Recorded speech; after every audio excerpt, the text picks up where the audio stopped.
president of the NCAA sent a letter to all Division I schools. Find out what it's about.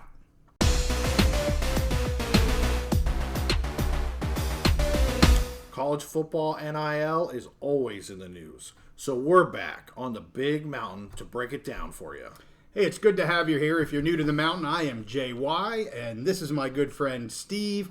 We like to do all things Big Ten and Mountain West, but in this episode, we want to be specific about this letter that the president of the NCAA sent for what would be, I guess, radical changes to the NIL, or his ideas of radical changes to the NIL.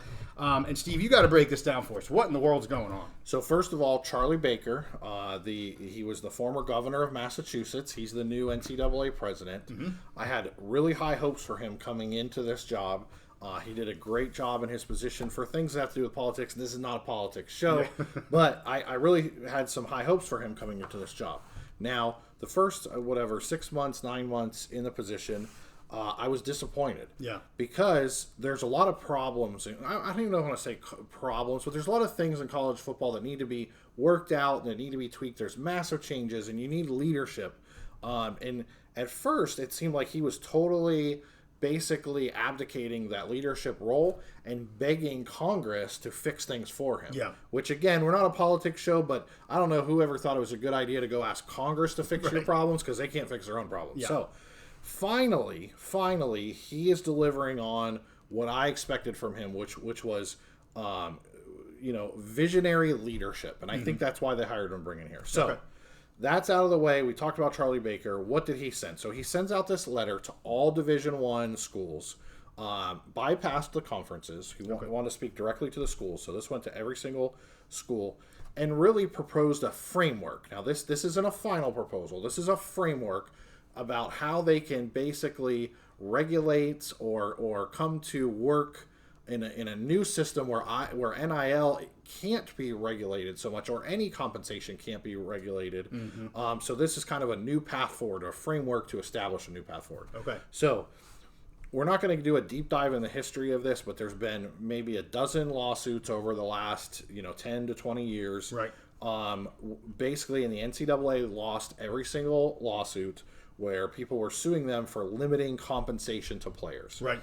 So much so that in one of the more recent suits a couple years ago, they lost 9-0. Okay, and one of the justices, Supreme Court justices, wrote a concurrent opinion and basically called the NCAA a walking antitrust violation. Right. And said the next time we have a case that comes where you're trying to keep players from being compensated or getting benefits for being players, whatever, in any fashion, we may just burn the whole NCAA down and say you can't operate anymore as an organization because you violated this so many times, the antitrust regulations. Well, and we talked about that the other day, just you and I, off camera and everything, about that, and, why we are where we are and all that kind of stuff.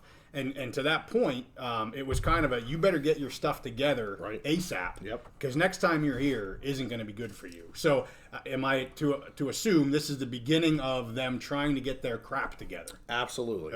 Okay. So this framework has three important parts to it. Okay. And I'm going to group, and I think we're going to try and put this letter on the screen so our viewers can see the actual text of the letter. Yep, I'll throw it up there. And you and I have it in front of us. So there's three major parts to this, but I'm going to group part 1 and 2 together because they really kind of work together. Okay. And then there's a third part of this that we'll kind of talk about. Okay. So I'm going to talk about the first and second part of this framework. I'm going to read them and give my thoughts, and I want to hear what you think about this. Yep. Okay. So the first part of this, so he says, first, we should make it possible for all Division I colleges and universities to offer student athletes any level of enhanced educational benefits they deem appropriate.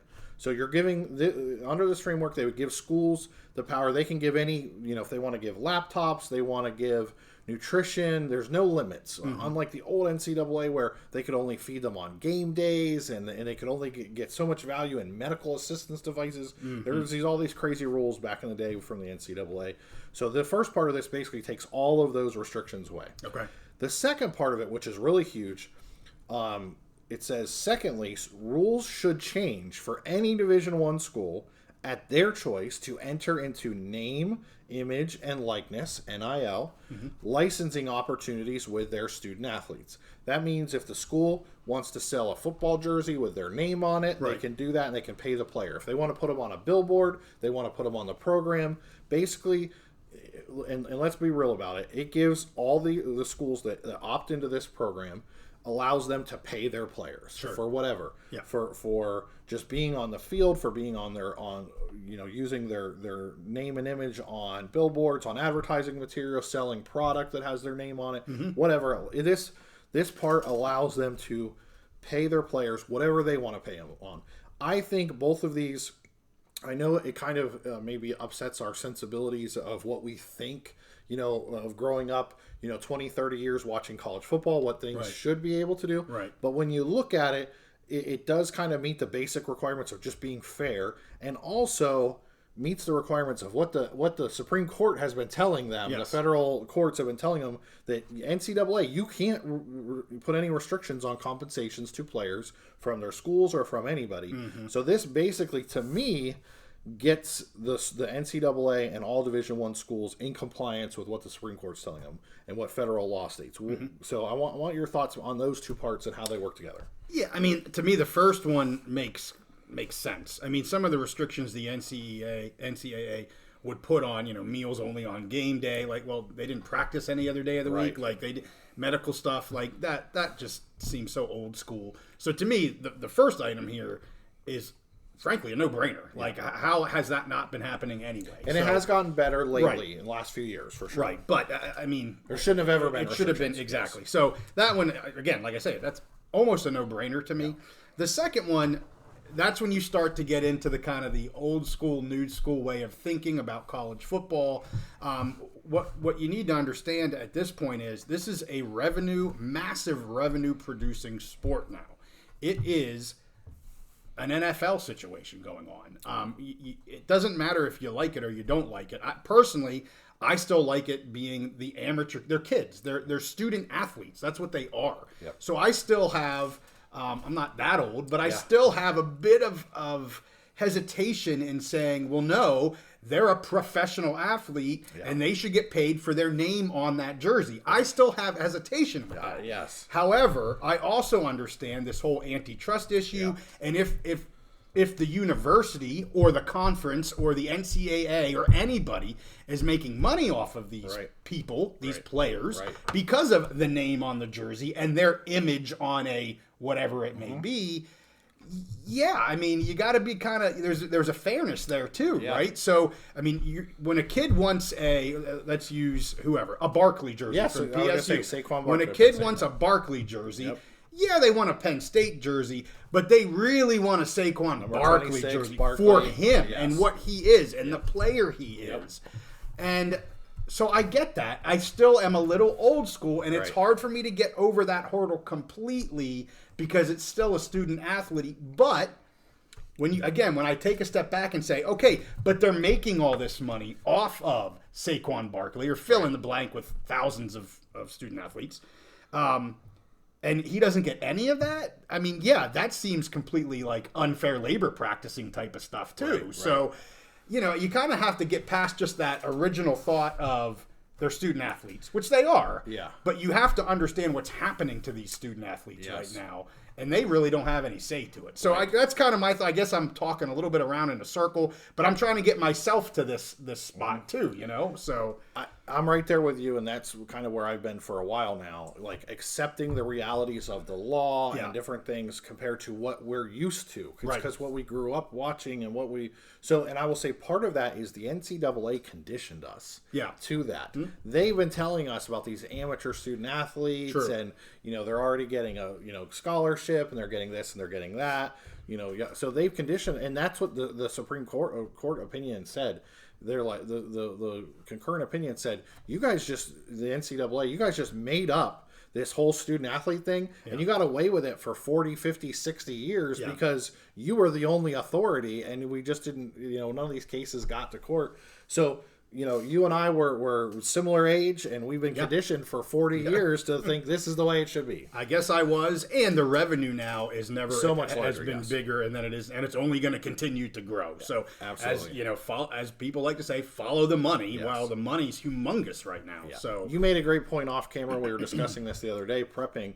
And you said, no, the reason that a lot of these cases didn't get to the NCAA is because back in the 60s, 70s, 80s, there was no revenue to fight over. There was no reason to sue anybody. Now, when conferences are signing $500 million deals, some of these Big Ten schools are going to be getting $100 million a year in revenue. Yep. Now there's a big pie that needs to be split up. Yep. So I do want to tell one quick little story about point one, about the benefits that I think brought the attention to a lot of people at home, a lot of casual people. Maybe about 5-10 years, probably about 10 years ago, there was the NCAA March Madness tournament, where the NCAA is bringing in hundreds of millions of dollars, might even be $1 billion now in their media deal for the March Madness, the tournament. I think it was UConn that won, and there was a player, and they interviewed him afterwards. And again, this was, I think, 10 years ago, maybe a little bit more. And they asked him, how does it feel? And he said, well, it feels great. I love my coach. I love my teammates. I love being here at UConn. But he said, I go to bed hungry every night. I have a meal plan when I'm at school. And the school is only allowed to feed me on game days, like in the morning. But when we travel and do different things, and I'm an athlete, I'm burning, 7,000 calories a day, triple, quadruple what a normal person is. Yeah. So I use my meal plan, but I go to bed hungry every night. We have practice in the evening or whatever, and he's like, people are making hundreds of millions of dollars off of me, and my school isn't allowed to open up a snack bar for me after practice with like a yogurt bar or something. Yeah. How stupid is that? Yeah. And I think that brought a lot of the attention to some of those dumb NCAA rules and caused some changes. So, all right, those are the first two parts. Those are huge and they kind of work together. Now, I do think, again, Charlie Baker, I think, he's being smart and he's working with the lawyers. As far as, so people always bring up Title IX. How is this going to affect Title IX? Okay. So he addresses this. Okay. All right. So the third part of this, and I'm just going to read it, a subdivision comprised of institutions with the highest resources. So with this the first two parts, any schools can do. If you're Division I, you can do that, no problem. There's a third part that you can opt in. So a subdivision comprised of institutions with the highest resources to invest in their student athletes should be required to do two things. So if they do opt in and participate in this, some schools may not. But if you do opt in, then you have to do this other part. And this says, within the framework of Title IX, invest at least $30,000 per year into an enhanced educational trust fund for at least half of the institution's eligible student athletes. And also commit to work with peer institutions in this subdivision to create rules that may differ from rules in place for the rest of Division I. So that third thing, I'm going to break that into two parts. The first part is, okay, how do we get around Title IX, but how do we work with Title IX? What is the purpose? We're not going to do a whole episode on Title IX, but the purpose is to give female athletes an equal opportunity to participate. Doesn't mean necessarily that every dollar has to be exactly the same, because you already have schools that spend more on football than they do on women's sports. It's just the way it is. But you do have to give women an equal opportunity to participate and have good facilities and have good travel and all that kind of stuff. So this allows the school. So let's say a school has 500, 600, let's say 600 total student athletes across all their sports. So we'll say like Penn State. So they basically $30,000 per, let's say 300 students. You're the math whiz here. I don't know what that comes out to, but it's not a ridiculous amount of money. 1.2 million, right? Okay, 1.2 million. Yeah. Okay, which is not a huge amount of money when we're talking about getting $100 million. 1.8 million. 1.8 million. 6 times 3. Okay, 6 times 3. All right. So put me on the spot like that. I know, right? So we're talking $1 million, $2 million for a school that's getting it's projected to get $100 million a year just from a TV deal. They put this aside, and it has to be used to help other students. Okay, students that are not getting these huge not the football players, not the men's basketball players that are getting these huge NIL deals. It's to help these other students, give them some other opportunities that maybe they wouldn't have. So to me, I think that's I really think that's a great thing to do, because yes, you're giving money to the players who are marketable and have this market value, this advertising value, but also you're using some of that money to set aside to help some other players, give them opportunities, some women's sports or even some men's sports that just don't get the publicity, and help them, with whatever that they need in their programs to be those successful student athletes. Because we talk about student athletes, and really football players are at the one end of the spectrum. But when you have players, soccer players, softball players, lacrosse, tennis, fencing, right? These people are not going to make millions of dollars in professional leagues, most likely. Yeah. They're going to college and they're playing a sport. They are true student athletes, and this money helps those people, especially the women athletes, the female athletes, and gives them opportunity. So I think it's a great way to stay within that framework of Title IX. I was interested to see what your thoughts were on that. Yeah, you always got to be watching out for that. I mean, I deal with some Title IX stuff in my day job, if you will. I know what that's all about. So if they're going to do anything like this, they have to address that. I can't sit here and say it's right, it's wrong, it's fair, it's not fair. I think the fairness is in the eye of the beholder, if you will, on that. But at least it's being addressed. They have to address it, or it will get addressed for them. You're right. So yeah, I mean, I don't have really any thoughts other than to say it's good that was something that they've addressed in this from the get-go. And that leads me to my final thoughts. It's important to understand, I saw some reaction to this, and there people were trying to pick this apart. Like, well, they need to give more for this, or do this or do that. It's important to understand what Charlie Baker, and he talks about this in the letter, this is the purpose of this framework, this letter he's sending out with a framework, is to get the conversation going. Sure. The NCAA has to change. College athletics is changing. The business of college athletics is changing. The NCAA has to change. The whole governing structure has to change. So this is a way where they can move forward, get back in compliance with federal law, antitrust laws. Players can get a fair share of revenue, through name, image, and likeness, and through other benefits. And you're also setting some money aside. Now, whether it's $30,000, they could double that, triple that, right? And still, it would be small percentage in comparison. You're also setting money aside to help other student athletes that maybe don't have that same high level marketing value. Right. Keeps it. Hopefully, I'm sure they're hoping the lawyers write it so that it keeps them in compliance with Title IX, which is the other part of federal law they need to be in compliance with. So, my final thoughts on this is I give Charlie Baker 9 out of 10 rating for this. I'm glad he's finally showing some visionary leadership, and he may have I've been of the opinion that the NCAA is a zombie organization that's going to be dead on its feet. It's just a matter of time. And actually, I think with this letter and hopefully if they can move forward, he may have saved the NCAA with this one action. So we'll see how it's going to go going forward. We're going to pay attention to NIL. We're going to be focused on that. I know we're going to do some off-season episodes about it because it's huge. You can't talk about college football right now without the realities of NIL. It just is what it is, whether we like it, whether we don't like it. So we're going to keep focused in this space. We're going to continue to bring our viewers the information about NIL that they can use, as they follow their teams, make betting decisions, all that kind of stuff. Well, and we've talked recently in the past couple episodes how people love to go, and I get it. You like to go from point A to point Z in one episode or in one discussion. Yes. And you look at this letter. I mean, the things we just talked about are in what, 3 paragraphs. Right. Right.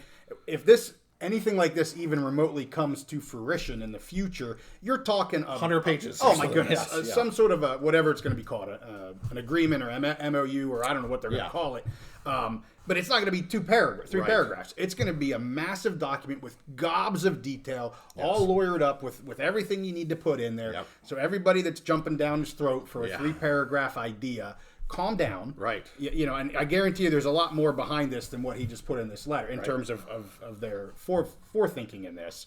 But this is just getting something out there to get, like you said, to get the discussion started, to get the ball rolling. And I think the question is, how quickly is it going to get rolling, and can they get it rolling quick enough? Yeah. Because you also shared with me some really, really new litigation that Yes. just came out in the state of Ohio. I think you had shared with me. I know we don't want to talk about that in this episode. 2 different lawsuits are going on, and we're going to talk about it. It's not going to stop. Nope. So the quicker they can try to get ahead, I mean, they're way behind the game right now. Way behind the game. So at least this is a step to get them moving in the right direction. The question's going to be, I mean, do the schools and people, do they want to, or do people want this thing to just not exist anymore? Yeah. And I don't know what the answer is, but that could happen. And I think that's going to be really interesting following going forward, and especially so in the context of our show, The Big Mountain, where I focus on the Big Ten, you focus on the Mountain West. We've gotten away. We don't say the P5, G5, whatever anymore. Or P2 and 08. That's what I'm saying from now on. There we P2 and 08. So it'll be interesting. You know, does a conference like the Big Ten, who's pulling in so much revenue, obviously I think this is going to be a no-brainer for them. Sure, right. Do some of the smaller conferences, Mountain West, the MAC, you know, some of those other conferences, does this make sense for them? Or is it better for them to be in a different group and not have to compete with Ohio State and Michigan and Alabama? We'll see how it turns out. I'm really interested over the next year to see how that plays out. Yeah, well, similar to, as Steve said, similar to what we've done here on the mountain with kind of the Pac-12 issues that have been going on for the past 3 months or so. You know, we've been staying on top of that. We've been trying to do updates, and we're going to continue to do that.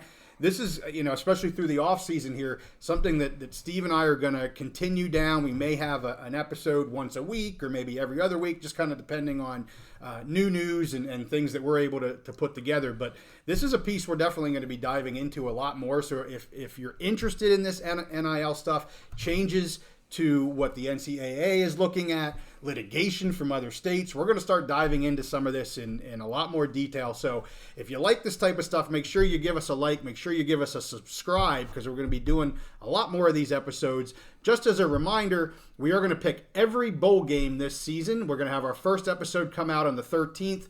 For those fans that have seen us before, we talked about maybe doing a live episode. We tried it. We tested it. Had a couple little kinks. And we're not going to get a live episode for the 13th. We're going to shoot for the 20th as our first live episode. So stay tuned. We'll get that out there for sure. But we're looking at 7 p.m. Eastern Time on the 20th to do our first live episode to pick some bowl games. But with that, hey, we just did an episode on the transfer portal, so you can go back to our channel and check that out. As I said, we've done a whole bunch of stuff on Oregon State, Washington State, Pac-12, Pac-2. You can check that out. We're just getting into all kinds of good stuff here on the mountain. And with that, we're going to see you guys next time on the Big Mountain.